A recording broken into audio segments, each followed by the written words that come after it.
Саламатсыздар, урматтуу телекөрүүчүлөр, куш убак кечиңиздер менен Ысык Көл облустук телерадио компаниясы өз көрсөтүүлөрүн түз эфирде айкын программасы менен улантат. Урматтуу телекөрүүчүлөр, биз бүгүнкү түз эфирдеги көрсөтүүбүздө мына ушул жакында гана ачылган Каракол шаарындагы сот адилеттик үйү туурасында сөз кылабыз. Мына ушул аталган үйдүн ачылышына дагы өзүңүздөр жакшы билесиздер, өлкө башчысы Садыр Жапаров да келип кеткен. Мына ошол күндөн тартып Каракол шаарындагы сот адилеттик үйүндө буга чейин Каракол шаарында иш алып барган Каракол шаардык соту, Ысык Көл облустук соту жана башка бир катар кызматкерлер мына ошол бир жерге жайгашып, бүгүнкү күндө калкка кызматын кылып жаткан учуру. Биз бүгүнкү түз эфирдеги көрсөтүүбүздө мына ошол сот адилеттик үйүнүн ишмердүүлүгү, ал жерде дагы кайсы кызматтар жайгашкан, кандай иштерди алып барат, мына ушул туурасында сөз кылалы деп чечтик. Ал эми мына ушул темада силердин сурооңуздар болсо, сунуш пикирлериңиздер болсо, 525 телефонуна чалып түз эфирде биздин көрсөтүүнүн меймандарына, адистерге сурооңуздарды берсеңиздер болот. Алгач бүгүнкү көрсөтүүбүздүн катышуучулары менен тааныштыра кетсем, Кыргыз Республикасынын жогорку сотуна караштуу сот департаментинин Ысык Көл облусундагы башкармалыгынын башчысы Жолдош Асаналиев жана ошондой эле адвокат, медиатор Марат Бекболотовдор келип отурат. Урматтуу меймандар, саламатсыздарбы? Саламатсыздарбы. Биздин куш келипсиздер. Эми Жолдош мырза, өзүңүз сөз баштап берип койсоңуз. Бүгүнкү күндө ушул сот адилеттик үйү жөнүндө мына көпчүлүгү буга чейин эми өзүңүз жакшы билесиз, ар кайсы мекемеде отуруп, ар кайсы даректерде отуруп, сот кызматкерлери элге кызматын көрсөтүп келсе, бүгүнкү күндө мына сот адилеттик үйү деген аталыш менен бир жерде иш алып барып атат да. Анан кандайдыр бир деңгээлде бүгүнкү күндө ушу жарандардын маалымдуулугу кандай болуп атат? Көпчүлүгү ушул даректи билбей, мурунку эле дарекке барып алып аткан учурлар дагы катталып атат деп атасыздар. Эми жалпы эле ушул сот адилеттик үйү жөнүндө бир маалымат бере кетсеңиз, бул кайсы жерде жайгашкан, ал жерде кайсы кызматтар элге кызмат көрсөтүп атат бүгүнкү күндө? Рахмат. Биринчиден саламатсызбы телекөрүүчүлөр. Биринчи айта турган нерседе бул жерде жана эле бунун аты, ушу зданиянын өзүнүн бир аты сот адилеттик үйү дегени бул эмнени билдирет? Бул ушу сот системасында соттор бир жерге бир чогулган деген бир өзүнчө бир маани бар. Эң башынан айта кетсек, чын эле бул башка 3 сот азыр жайгашкан ал жерде. Ысык Көл областык соту, Каракол шаардык соту жана административдик Ысык Көл областык административдик соту. Ушу 3 сот тең азыр бир мекемеге, бир баягы зданияга келди, ошол жакта жайгашты. Бул деген мен ойлойм биринчиден элге шарт түзүлдү. Баягы ар бир адреске барбай, ар бир жерде издебей, бул элге бир ыңгайлуу шарт түзүлдү. Ошол жерге барып, болгон кандай бир көйгөйлөр болсо, сот менен байланыштуу ошол жерде чече турган толук бир мүмкүнчүлүк ачылды. Андан тышкары бул негизи мындай баса белгилей турган нерсе, бул алгачкы Кыргыз Республикасындагы алгачкы сот адилеттик үйү биринчи мындай тарыхта ачылып атат. Мындай жок Кыргызстан боюнча, мына азыр пландаштыруу дагы болуп атат. Ушундай эле бул эми биздин ушу президентибиз Садыр Нуркожоевичтун баягы колдоосу менен, ошондой эле жогорку соттун төрагасы Забирбек Курамаевичтин колдоосу менен ушундай бир биринчи алгачкы мына Ысык Көл областында ачылды. Эми кийинкиси дагы уже мына жаңы ача турган алдыда турабыз. Бул Жалал Абад областында дагы, Жалал Абад шаарында да ушундай сот адилеттик үйү ачылганы турат астында. Эми мындай карап кетсек, андан тышкары бул жерде өзгөчөлүгү, бул соттордун ар бир ушу соттун ошол жерде 18 сот отурат. Ушу 18 соттун ошо ар бир судьянын өзүнүн сот залы менен камсыздалган. Ал деген баягы мурункудай бир сотто бир эле зал болсо, 3 сот же 5 сот отурса, алар бири-бирин ошо процесстерди, соттук отурумдарды күтүп калчу, баягы ыңгайсыз шарттар болуп калчу. Азыр болсо андай баягы көйгөй жок. Ар бир соттук процесстер өз убагында, ар бир соттун өзүнүн соттук залы бар. Жана түз кирип баягы эч кандай тоскоол жок, ошол процесстер срыв болбой, убакыт менен өтүп атат. Андан да тышкары дагы белгилей турган нерсе, бул цифровизация жагынан, санариптиктики. Ошол жерде санариптик коюлган, адам кирип келатканда эле 3 чоң телевизорлор коюлган. Ошол телевизордо ар бир соттун кайсы иш канчада каралат, кайсы кабинетке барат, кайсы кабинетте өтөт, ошо кайсы залда, номер залында чейин жазылган. Демек адам келип издебей, кыдырбай ошо жерден тиги таблодон маалымат алып, түз сот залына кирип кетет. Бир эле учурда бир канча сот процесси бир эле учурда жүрөт. Бир учурда жүрөт. Буга чейин жана өзүңүз айткандай бөлмөлөр бошобой, сот залы бошобой, күтүп калган учур. Күтүп калган болгон, ооба. Азыр болсо ар биринин өзүндө өзү любой время ошо баягы коюлган, көрсөтүлгөн убакыт сааты менен эч кандай бир өзгөрүү болуп же срыв болбой, сот башталып, ошол жерде бир баягы шарт түзүлүп атат элкечи, күтпөгөнгө, мындай карагангочу, сотторго да караганга мындай шарттар түзүлгөн.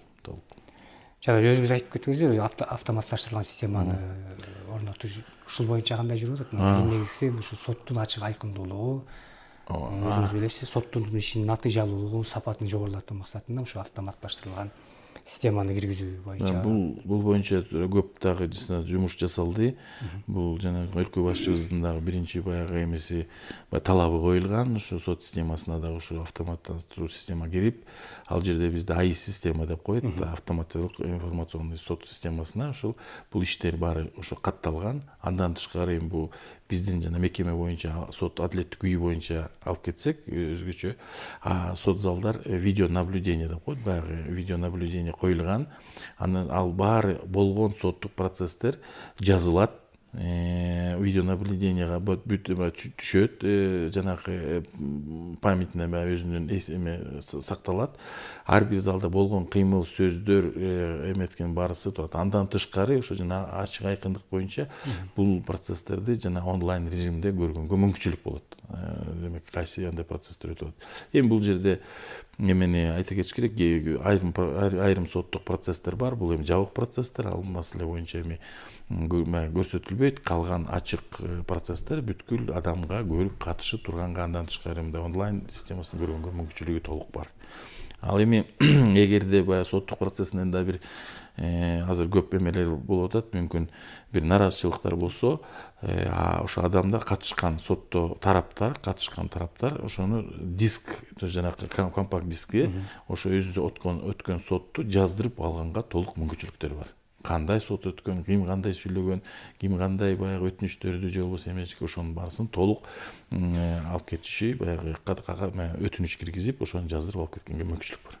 Ар бир жаран ошол сотто тиешелүү жаран, кызыктар болгон тараптар өздөрү көчүрүп алса болот. Ал көчүрүп алуу үчүн кандай эмнелерди? Ал эми ошондой эле өтүнүч катары кайрылат, төрөгалык кылуучуга кайрылат.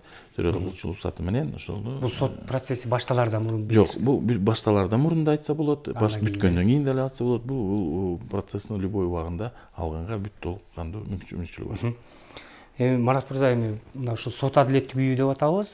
Чындап эле жолдошуңуз айткандай, бул бир жерде 3 мекеменин кызматтын жайгашышы чындап эле жарандар үчүн жеңил болуп атат окшойт. Анан ошол адвокаттардын иштөө шарты, ошол жерде отуруп иш алып баруу бүгүнкүндө ушул сот адилеттик үйүндө кандай шарттар түзүлгөн? Канча адвокат бар?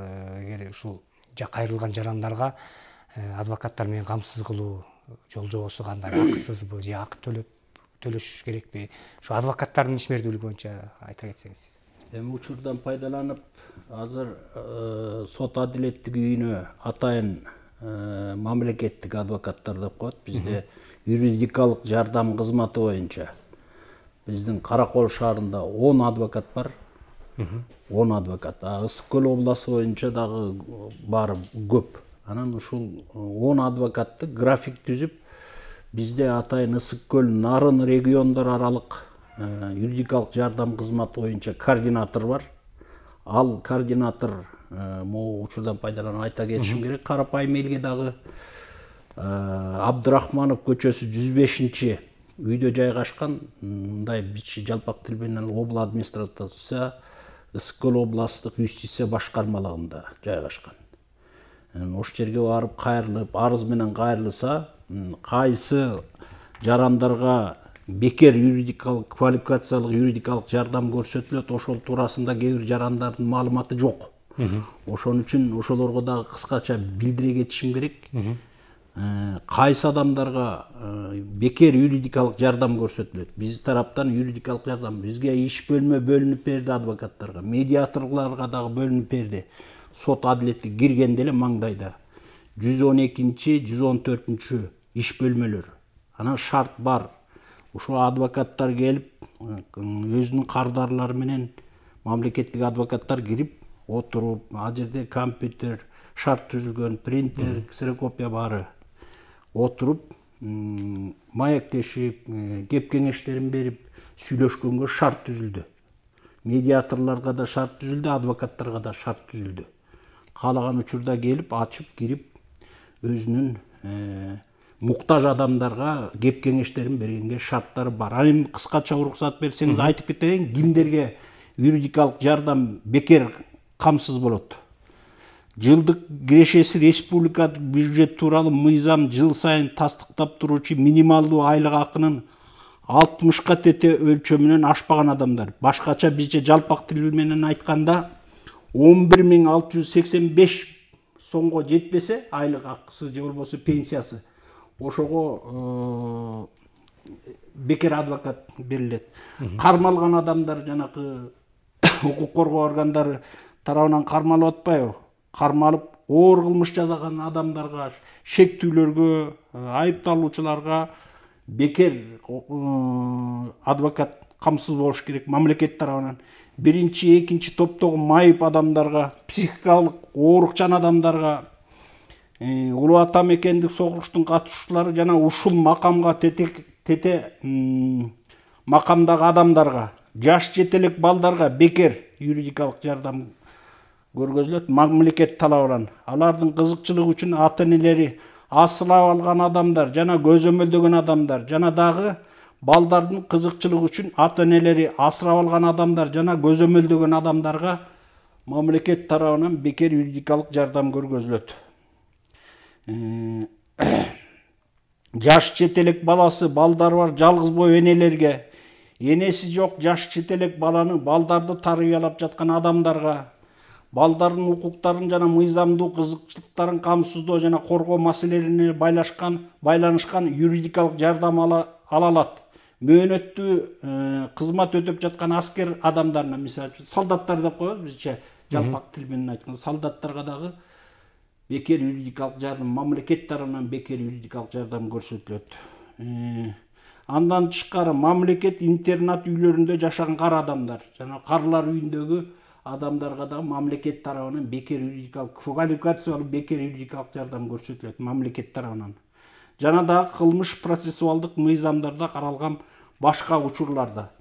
Анан ош жердеги иш бөлмөгө түзүлгөн мындай бекер юридикалык жардам кеп кеңештер берилет экен, соттук процесстерге бекер адвокат берилет деген ойдо болушу мүмкүн. Азыр мен айтып кетпедимби? Абдрахманов көчөсү 105-үйдө, же болбосо Ысык-Көл областтык юстиция башкармалыгынын жанында 23-үй иш бөлмө бар. Ал жерде бизде Ахмет Калиева Гүлзат деген координаторубуз бар. Ысык-Көл Нарын региондор аралык юридикалык жардам кызматы боюнча ошол кишиге кайрылып, арыз менен кайрылса, эгерде ошол кишиге положено деп коет, ошол кишиге бекер адвокат камсыз керек болсо, ошол кишиге арыз жазып, ал киши бизге телефон чалып, анан чечим чыгарып, анан биз ошол мамлекеттик адвокаттар бекер юридикалык жардам көрсөтүшөт. Марат мырза, ошол мына эң негизи жарандардын маалымдуулугу болуп атпайбы? Ошол мына сиз баса белгилеп кеттиңиз, кимдер бүгүнкү күндө акысыз юридикалык кеңеш алууга, жардам алууга мүмкүнчүлүгү бар экен. Анан бүгүнкү күндө ошол сиздерге жарандардын кайрылуусунан улам айтсак болот да, канчалык деңгээлде бул ушул боюнча жарандардын маалымдуулугун анан кандай деп баалай аласыз? Көпчүлүк эле биле ушул боюнча. Өзүңүздөр жакшы билесиздер, бул акыркы жылдары ушул адвокат жалдаганда дагы жарандарда дагы эки ача ой пикир да. Мына акчаны көбүрөөк берсең жакшы, сенин кызыкчылыгыңды коргоп берет экен, акча төлөбөй койсоң көп өтө деле берилип карабайт экен, укугуңду коргобойт экен деген бир пессимисттик ой пикирлер да жаралган да. Анан мына ушуларды жокко чыгарыш үчүн дагы кандай аракеттерди кылыш керек адвокаттар? Анан ушу бүгүнкү күндө маалымдуулугу канча пайыз деп берет элеңиз? Маалымдуулугу массалык маалымат каражаттары аркылуу кээ бир маалымат албаган жарандар бар. Аябай муктаж адвокаттар өзүнүн укугун коргой албай, өзүнүн кандай бир процессуалдык же болбосо квалификациялуу жардам ала албаган адамдар мына ушундай массалык маалымат каражаттары аркылуу колдон келишинче жанакы координаторлор, борбордук юридикалык жардам кызматы боюнча Бишкек тараптан ушу колдон келишинче маалымат берип атат. Кайсы адамдарга, кайсы категориядагы адамдарга бекер мамлекет тарабынан юридикалык жардам. Анан жанакында ар кандай адвокаттар кезигет, баары эле мындай эмес, баары ошо ар кандай адвокаттар кезигет, ушу квалификациялуу жардамдарды көргөзүп, колдон келишинче юридикалык жактан жардам көргөзгөнгө аракет кылышат. Бекер мамлекеттин эсебинен. Ушундай. Ошол балким жолдош мырза, сиз деле мына бул системада көп жылдан бери эмгектенип келесиз. Анан ошо адвокаттар боюнча, ошо адвокаттардын ишмердүүлүгүн кимдер баалайт? Аларга баягы адвокаттык ишмердүүлүк жүргүзүш үчүн лицензияны кимдер берет? Алар ошо берип аткан лицензия берип аткандардын ошо органдарында кимдер отурат? Ушулар боюнча да бир маалымат бере кетпейсиздер. Өзүңүз жакшы билип келдиңиз. Ар кандай билим деңгээлиндеги ар кандай адвокаттар жолугуп, бул абдан жакшы дасыккан адвокат болсо, албетте жанагы айып коюлуп аткан жаран үчүн жакшы эле утуш болот да. Анан жанагындай сиз айткандай туура эмес учурларда жабырлануучу, соттолуучу жарандын дагы укугу бузулуп калган учурлар жок эмес. Андай дагы бар, жок эмес, аны дагы айтып кетиш керек. Бирок эми сиз айткандай мындай адвокаттын өзүнүн баягы тажрыйбасына карата, өзүнүн баягы билим менен карата өзүнүн эмгегин алып барат. Бекер деген дагы бир сөз калыптанып калган бизде коомдо. Бекер десе иштей албайт, акча бериш керек деген бар. Жок, андай деле эмес. Мен андан деле ойдон алысмын. Өзүмдү практикаман көргөндө ошол эле мына сиздин Мартбек акебиз айткандай, ошо баягы мамлекеттик кепилдик менен берилген юридикалык жардамга тажрыйбалуу адвокаттар дагы бар. Ал жерде мурмурда судья, прокурор болуп иштеген адамдар, ошолор деле ушундай кызматта өтүп келет, адвокат болуп. Алар деле тажрыйбалуу, ушундай баягы юридикалык жардам көрсөтүүгө толук баягы мүмкүнчүлүгү бар. Эми андан дагы баягы өзүнүн милдетин, өзүнүн баягы ишин жакшы таттыктуу аткара албагандар да бар. Аны да эске алыш керек. Туура бул боюнча эми Министерство юстиция, Кыргыз Республикасы Министерство юстициясынын алдында бир өзүнчө комиссия бар, дисциплинардык комиссия. Ошол комиссиянын негизинде ушу адвокат болуш үчүн негизи лицензия берилет, ошо юстиция тарабынан.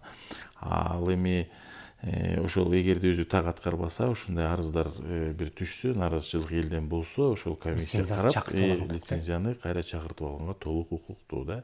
Ошондон кийин ал киши адвокаттык. Ал кандайдыр мөөнөткө берилеби? Ал мөөнөткө берилбейт, ал адамдык баягы жашоосуна бир берилет, но эгерде ушундай бир туура эмес же мыйзамга ылайык иштерин жасаса, муну юстиция комиссия тарабынан алып койгонго толук укугу бар да. Ошондо анан эми биз бул жерде чын эле айтканда, бул Дом правосудиянын жана Мартбек айткандай бир эң башкы мына ушуда президенттин жанакы айтып атканыбыз эң биринчи баягы бизге койгон задача бул элдин баягы элге шарт түзүп берүү болчу да. Бул сот адилеттик үйүнүн максаты элге шарт түзүү. Ошону шарт түзүү үчүн биз ушундай кабинеттерди берип, анткени эл баягы издебесин, баягы юридикалык бекер баягы кепилдик берген мамлекет тарабынан юридикалык жардам көрсөтүү боюнча бекер ушулар боюнча кабинеттерди берип, ушундай медиаторлорду кабинет берип, ушундай бир элге шарттарына караганга аракет кылдык да. Ошондой эле азыр жана айткандай ал жерде даже прокуратура кызматкерлерине бердик, анткени ошолорго да толук кандуу иштерин окуп, мүмкүнчүлүк болсун кабинеттерине отуруп, баягы коридордо ишти алып отурбай, же болбосо башка кабинетте отурбай, ошо отуруп,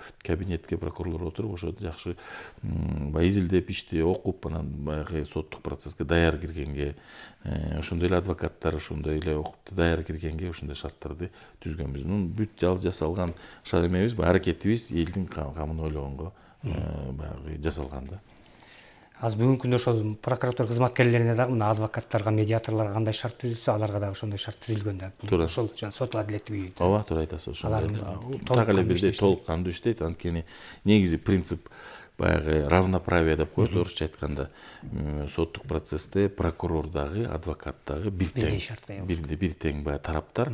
Ошон үчүн эки тарапты тең. Биз баягы кемсинтип же болбосо өйдө ылдый койгонго мүмкүнчүлүк жок. Ошон үчүн тең коюшубуз керек. Ошонуга ылайык баягы принцип равноправия дегендей экөө тең болгондуктан экөөнө тең тең мына байке бул жерде отурат калпайтар айтып болуш керек. Тең шарт түзүп бердик адвокаттарга дагы и прокурорлорго да бирдей.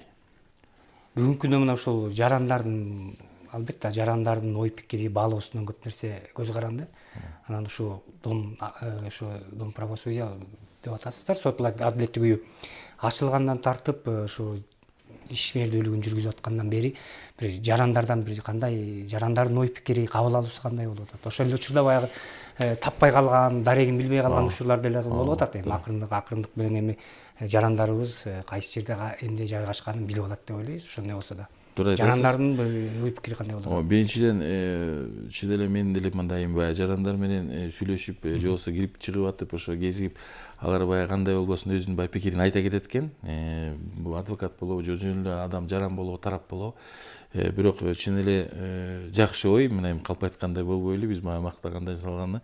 Ой аябай жакшы, чын эле заманбап салыныптыр, ачык, анын үстүнө ичи баягы мындай бир кичине стереотип болуп калганда сот болсо эле бир өзүнчө бир киргенде бир үңкүрөгөн караңгы бир эмедей мындай салынды ак, жарык, мындай көңүлдү ача турган, киргенде адам мындай көңүлдүү киргендей баягы өзүн эметпей, баягы ички дүйнөсү баягы жакшынакай бир кирип айтчу сөзүн айтып өзүнүн баягы мүмкүн укуктарын тебеленген укуктарын же болбосо өзүнүн укуктарын баягы колдогонго мүмкүнчүлүк берилгендей мындай аура создаваться этиличи.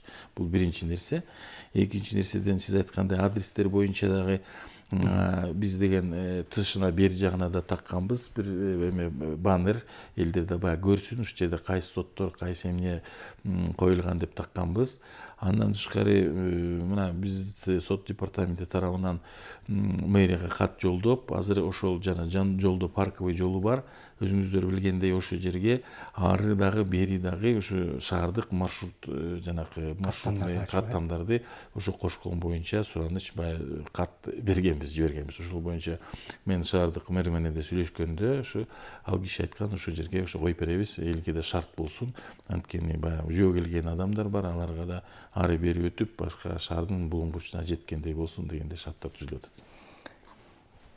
Жана адвокаттар боюнча Марат мырза кошумчаңыз барбы? Ойпуңуз барбы? Сиз айтып кеткендиңиз сурооңуз боюнча кандай шарттар менен берилет, эме лицензия кандай адамдар адвокат болот деп. Азыр юристтер көп, диплом алып юрист болуп жүргөн адамдар көп, жарандык тартипте аларда жардам берет, кеңештерин берет.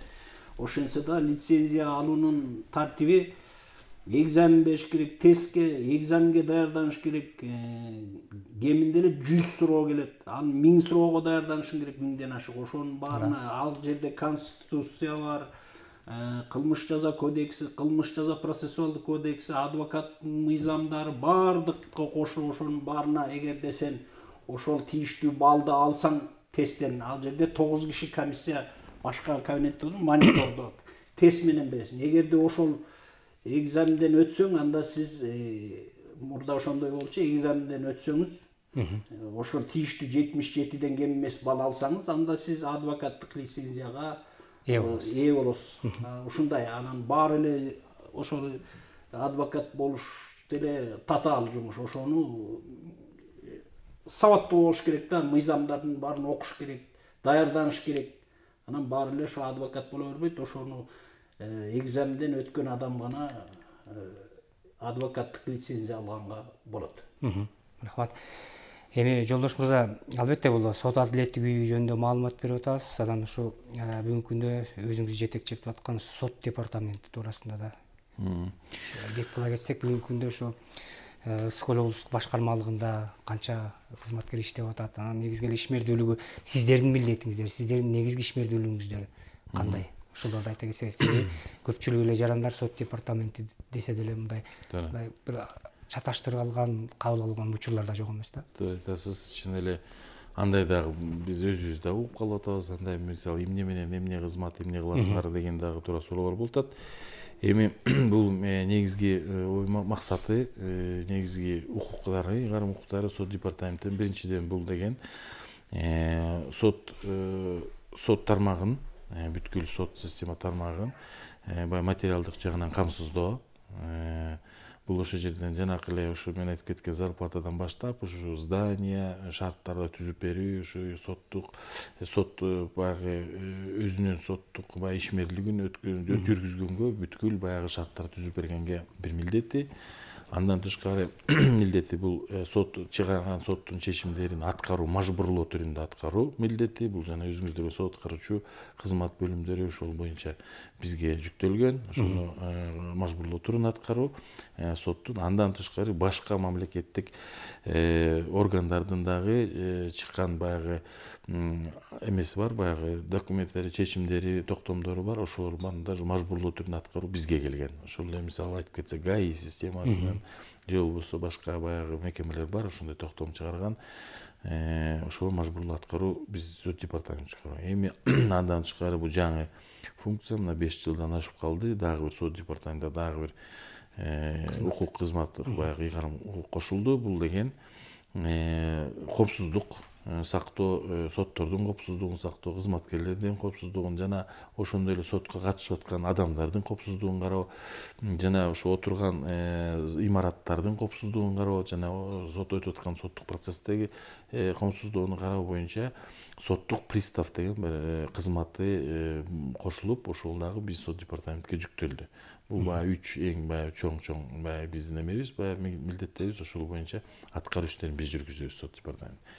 Ал эми мен жана ушул бир өзгөчө дагы мен айтып кете турган азыр көп проблема жана аткаруу боюнча көп болуп атат. Ушул боюнча жанакы сот аткаруучу кызмат бөлүмү ушу мен айтып белгилей кетиш керек телекөрүүчүлөргө.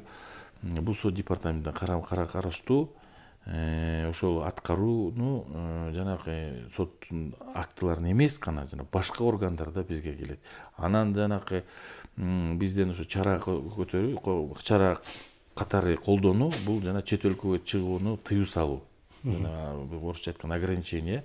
Ушул боюнча да бизде ошол карызкөр болсо, эгерде бир карыздар болсо, ушул чет өлкөгө чыкканга ошонун баарысын баягы тоскоолдукту биз сот аткаруучулар коет. И ошону кайра төлөгөндөн кийин ала тургандагы сот аткаруучу. Көп нерсени баягы азыр болуп калып атат, баягы убара болуп атат, жарандар билеттерин алып алып бир топ кымбат. Анан бир 1000 сомдук же болбосо бир андан бир көбүрөөк айып үчүн уча албай калып атат. Бир кымбат бир топ 1000 сом турган бир билеттер күйүп кетип атат.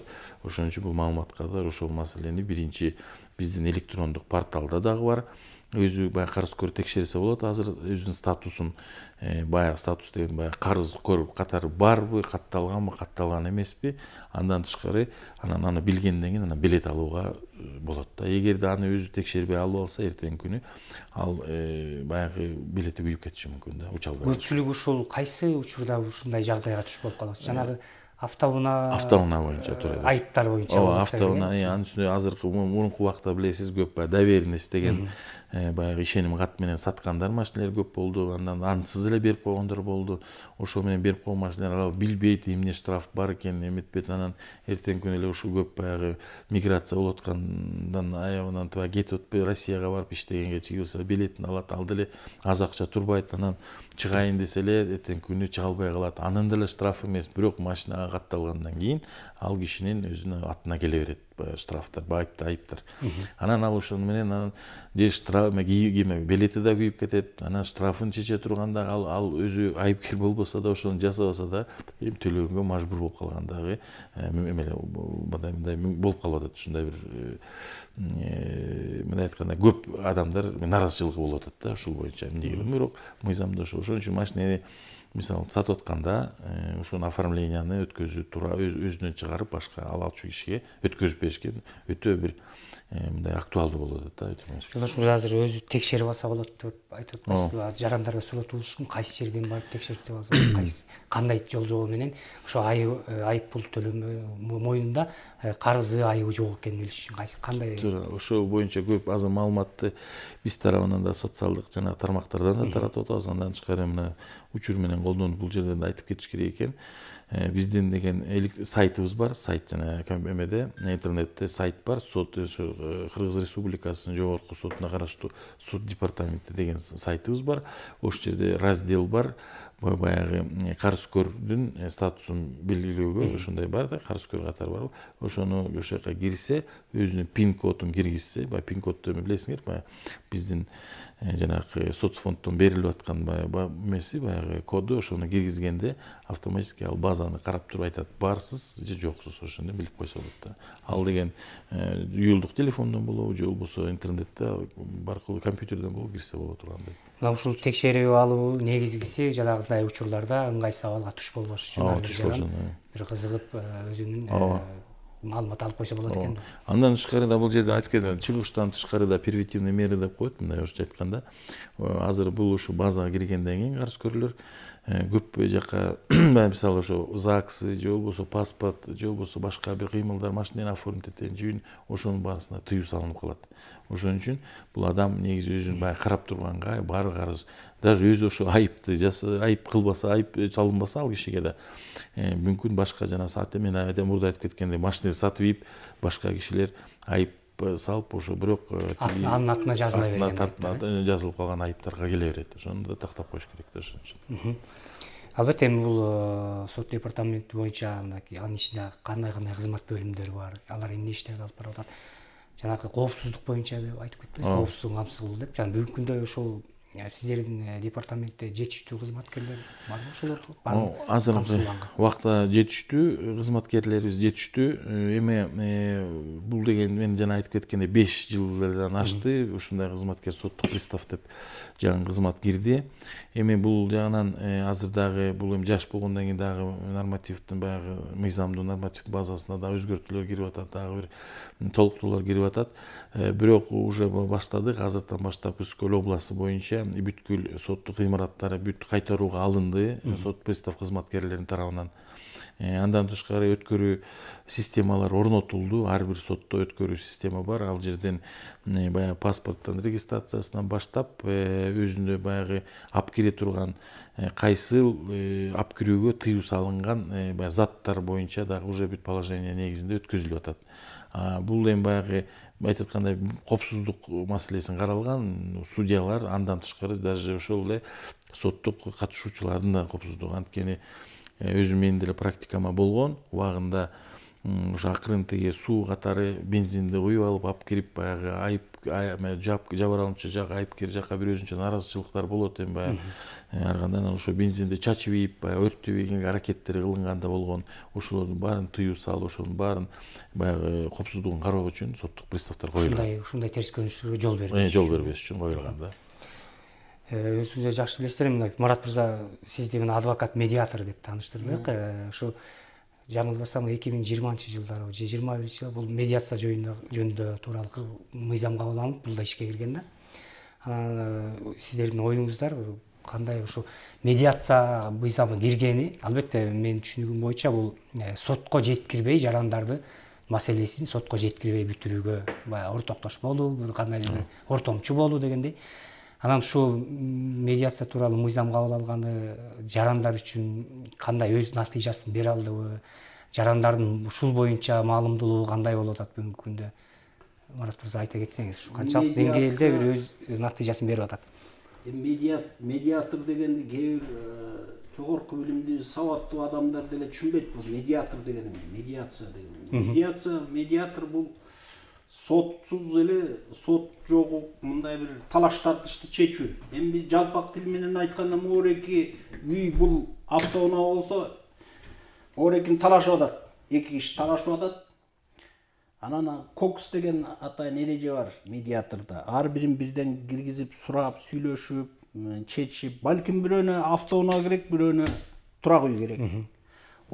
Анан ошону чечип, бирөөнө ошону экөө менен макулдашып, сүйлөшүп, элдешип, кыскача элдешип, анан ошону медиациялык макулдашуу менен чечип, медиациялык макулдашууга келсе эгер экөө макулдашуу чечип, анан ошону мисалы үчүн бир жакшы ынтымакта сүйлөшүү жолу менен, эгерде сотко берем десе, сотто а жерде убактысы кетет, акча каражаты келип кеткен, канча нерви кетет, канча убактылары тиги сотко бериш керек, канча убактылары үнөмдөлбөйт. Ошон үчүн үнөмдүү пайдалануу, эки тарап менен ошо сүйлөшүү жолу менен чечүү, медиациялык макулдашуу менен. Медиациялык информирование бекер. Медиациялык информирование маалымат берүү, медиация эмне экенин, силер кандай кылып ошонун баарын сүйлөшүп, ар бири менен бирден кирип сүйлөшүп, ушундай болот. Анан балким бирөөнө автоунаа керек, бирөөнө турак үй керек. Ошондой болсо, анда сага автоунаа мына ушундай чечип, же болбосо кээ бирөө карыз болуп калат, могу срокко чейин берейин дедим эле, мына сотко берип салды, сот учурунда деле келип, сотто жибергенге укугу бар, медиаторго барып маалымат алып келе деп. Анан ошол жерден сүйлөшүп, балким ошо медиатордук макулдашуу менен жарандык анча оор эмес кылмыштар медиатордук макулдашуу менен эле чечилип бүтүп аткан иштер бар, болуп атат. Өзүңүздүн практикаңызда да болуп атат. Ошондой. Анан мага бир 3 ай керек эле, могуга карыз элем чын. Бирок эми сотко берген, сотко жарандык иштерде анча оор эмес эле, момунча срокко чейин таап берем деп медиатордук макулдашуу менен эле ошол акчасын убагында да карыз болуп бере албаган 3 айдан кийин таап берген макулдашуунун негизинде бүтүп аткан иштер көп, андайлар болуп атат. Жарандардын бул боюнча дагы кабылдоосу жакшы десек болот да. Ошо карапайым адамдарга ошол абдан керектүү иш экен, бирок азыр Кыргызстан боюнча медиаторду массалык маалымат каражаттары аркылуу болушунча маалымдап атат. Мындай иштигинде медиатор деген моореки, сотсуз эле, соттун же болбосо укук коргоо органдарсыз эле ошо эки тарап менен өз ара чечүү талашты. Талашты ынтымакта сүйлөшүү жолу менен чечип, медиатордук макулдашуу менен бирөө бир копиясын, көчүрмөсүн бирөөнө бияка бересиң, бирөө өзүңдө болот. Эгерде ошол жанакы карызын ошол учурда төлөп бере албаса, 4 ай же 5 ай беребиз эки тарап менен сүйлөшүү жолу менен. Ошондо бере албаса, анда жарандык тартипте медиатордун макулдашууну тиркеп туруп, ишке доо арыз менен сотко кайрылууга укуктуу.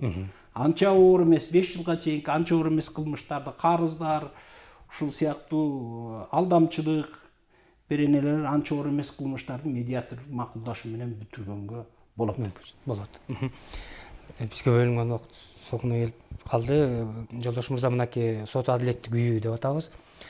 Эң биринчи ушу сот кызматкерлери, ошол эле учурда жарандар үчүн бир жакшы шарттарды түзүү эң негизги максат мына ушул сыяктуу сот адилеттик үйдүн ачуу.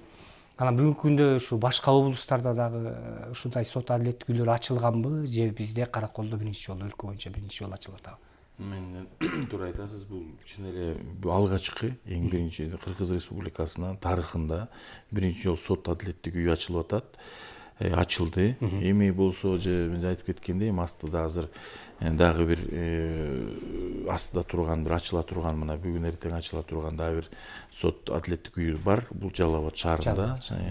Ошол үйдө андан кийин эми бул ушу биздин өлкө башчыбыз жана жогорку соттун төрагасы ушу кишилер эми бул реформа катары дагы ар бир областта, ар бир аймактарда ушундай сот адилеттик үйлөр ачылса деген максатты коюлуп атат да, баягы оюбузда коюлуп атат. Мен ойлойм, буюрса мындайлар дагы уланат болуш керек. Буюрса ар бир областта, ар бир чоң шаарларда ушундай сот адилеттик үйлөрү болот. Бул бир көп бир шарттарга ыңгайлуу. Бул экономия, бюджет жарабынан дагы, мисалы өзүңүз 4-5-2-3 үйдү баягы светин камсыздап, жылуулугун камсыздаган ошол акчанын баары эрежесин кеткен каражаттын баары мына бир эле баягы үйдү жылытканга свети кеткенде, андан тышкары жанагы почта расходу бири менен баягы ошо иштерди алмашып ташыган баягы берет, биринчи станция, экинчи станцияга өткөзүп берет. Ошонун баарысы почтасыз курьерный служба биринчи этаждан экинчи этаждан үчүнчү этажга чыгарып эле ушундай бир бул да бул мамлекеттик каражаттын бир экономиясы болуп атат. Бул эң ыңгайлуу, жакшы бир жасала турган иштин бир жакшы нерсеси экен да, баягы сот адилеттик үйүнүн жакшы жактары да. Урматтуу меймандар, тилекке каршы бизге бөлүнгөн убакыт сонуна келип жетти. Эми ыраазычылык билдирели сиздерге келип, эми жарандарыбыз ушул сот адилеттик үйү туурасында бир кандайдыр бир маалымат ала алды болуш керек деп ойлойбуз. Эми оюңуздарды жыйынтыктап койсоңуздар, эркин микрофон берейин сиздерге. Жолдош Мырза, эми ушу дарегин дагы бир жолу кайталап койсоңуз болсо, сот адилеттик үйү. Сот адилеттик үйүнүн дарегин айтып коеюн. Бул эми мүмкүн баягы өчөрүнө номерин айтсам мүмкүн таппай калышы мүмкүн. Бул эми баягы Парковый көчөсүндө Погран биздин отряд бар. Ошо Погран көчөсүндө билген Ылыйжана зоопарк бар. Ошо зоопарк менен Погран частинин ортосунда Дасав деген бизде баягы окуучу жай бар. Жопурларды жана право бере турган, окута турган мекеме бар. Ошо Погран службанын жанында жол өтөт. Ошол жерде көрүнүп турат чоң бакыйган 5 этаждык здание. Ошол жерде сот адилеттик үйү. Жана Парковый көчөсүнөн сот. Ал эми сиздер баягы астына мына азыр келе жаткан биздин дагы эркин микрофон катары колдонуп кете турган келе жаткан мына көрүүчүлөрдү келе жаткан мына биздин 5 май Конституция күнү менен куттуктоого уруксат этиңиздер. Чын эле айтсак, бул жылы бизде тоголок бир өзүнчө бир марка болуп атат. 30 жыл бул Конституцияга кабыл алганына. Анан бир-эки сөз айта кетсек, бул Конституциянын канча өзгөрдү, бул туура эле деп ойлойм. Мен анткени буга чейин айтылган жашоо турмуш астыга жылган сайын биз эрежелерди көрүп, ошону өзгөрүү менен мына келатабыз. Эң биринчиден белгилей турган нерсе, биз эгемендүү мамлекет катары өзүбүздүн конституциябыз бар. Бул башкы мыйзамыбыз, ошого ылайык баарыбыз жашап атабыз. Бул бир сыймыктана турган нерсе кыргыз элине, өзүбүздүн жерибиз, өзүбүздүн баягы желегибиз деле, ошонун ичинде биздин өзүбүздүн конституциябыз бар. Мына 30 жыл толуп атат. Бул дагы бир жетишчилик деп ойлойм кыргыз элинен. Буга сыймыктаныш керек деп ойлойм. Анда бир жолу куттуктап коеюн ушу келе жаткан майрамыбыздар менен. Бул чоң майрам. Мен ойлойм, ар бир киши бир жөнүнө бир патриоттук ар бир сөзсүз болуш керек. Ошон үчүн бир чоң эле майрам болуп деп эсептелет. Рахмат. Эми сот адилеттик үйү ачылып, карапайым элге, муктаж адамдарга жана мыйзамдуулукту же болбосо жанакы юридикалык жактан муктаж адамдарга бир чети карапайым элге абдан жакшы болду. Бир жерде болуп, административдик сот, областтык сот, шаардык сот бир жерде болуп, эл бир жерден ишин бүтүрүп кеткенине тияка барып, бияка барбай, ошол жерден чечкени жакшы болду. Ошо баары маалымат алып билип алыш керек. Эми Конституциянын укуктук мамлекет болгондон кийин баш мыйзамыбызга мына 5 майда 30 жыл болот. Ошонун баары эл, жалпы элибизди, Ысык-Көл областынын тургундарын куттуктайм. Ушул 5 май Конституция күнү менен баарыңыздарды куттуктайм. Укуктук мамлекет болгондон кийин ошол жердеги соттор, адвокаттар, медиаторлор мыйзамдын чегинде жакшы, адилет, калыс иш апарат деген терең ишеничтемин.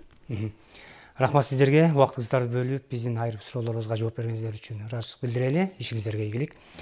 Урматтуу телекөрүүчүлөр, сиздер Түз эфирде айкын программасын көрүп алдыңыздар. Биз бүгүнкү көрсөтүүбүздө мына ушул Каракол шаарында иш алып барып жаткан сот адилеттик үйү туурасында сөз кылдык. Ал эми биздин студиябызга келип суроолорубузга жооп берген Кыргыз Республикасынын жогорку сотуна караштуу сот департаментинин Ысык-Көл облусундагы башкармалыгынын башчысы Жолдош Асаналиев жана адвокат медиатор Марат Бекболотовдор болду. Ал эми биз бүгүнкү Түз эфирде көрсөтүүбүздү менен жыйынтыктайбыз. Кайрадан эфир аркылуу алмашташканча саламатта болуңуздар.